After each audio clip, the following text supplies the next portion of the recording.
Freshman Republican representative from Florida, Anna Paulina Luna, is off to a contentious start in Congress. Not only is she one of the Republicans voting against Kevin McCarthy for Speaker, but she's also fighting off defaming accusations from members of her own party. I'm Yasmin Khan with The Breakdown, and this story has several layers of, it's just kind of wild. The gist of it is that Luna has been accused of 1, practicing witchcraft, and 2, having a sexual relationship with Matt Gaetz, and I will let you decide which of those accusations is worse than the other. Toasty!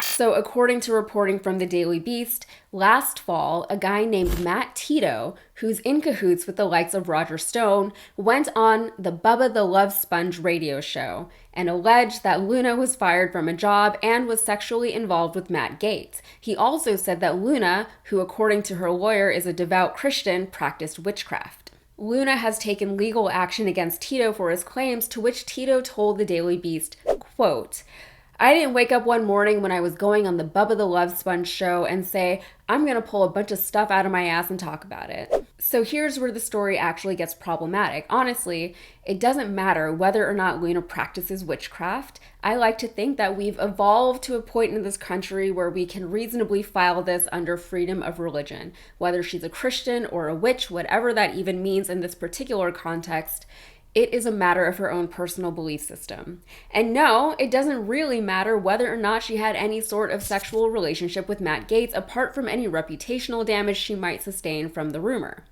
But as far as we know, it's all just rumors that are being substantiated just by virtue of virality. Tito claims to have heard from an associate with Hispanics for Trump that, quote, Luna practices witchcraft. That's it. He said, quote, "That is where I heard that from. She puts spells on people." Furthermore, Omar Navarro, a California Republican who tried and failed to unseat Maxine Waters in 2022, chimed in for some reason, saying of the rumors, quote, "It's got to be true to a certain extent. It's fair enough to say that it's spread among people in the Republican Party." This is a common propaganda technique, and it made so many of us pull our hair out during the height of the Trump era.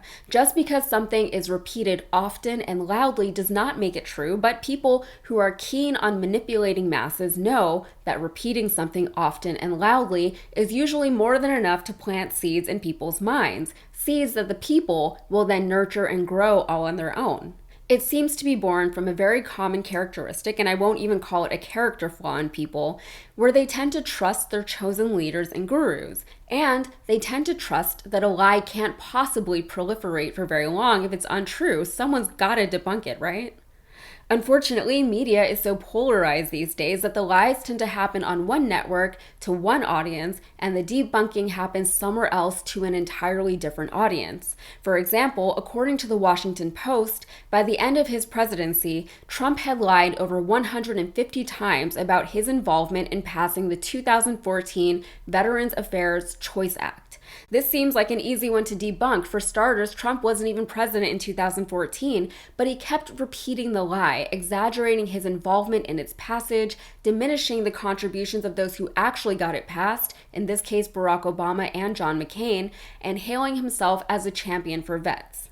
And that last part is what's stuck in the mind of Trump supporters. Not the fact that he wasn't even a political candidate in 2014. Not the fact that he had disparaged vets and their families on several occasions. Not the fact that his policies actually made things worse for veterans in terms of their employment options, their access to disability benefits, their access to housing, and more. But the people who heard him repeat this lie over 150 times likely never heard the debunking, or if they did, they probably didn't believe it, because how could someone just outright lie so blatantly if there wasn't at least a bit of truth in there somewhere? Now, as far as substantiating rumors go, failure to disprove something is not the same as proving something. Nobody seems to have any proof that Anna Luna, for instance, slept with Matt Gaetz, but just because someone said it now, it's suddenly on her to disprove the accusation. How does one prove that something didn't happen? It doesn't make any sense, it's unfair, and while I don't agree with most of what Anna Luna says or believes in or supports, she shouldn't be dealing with any of this.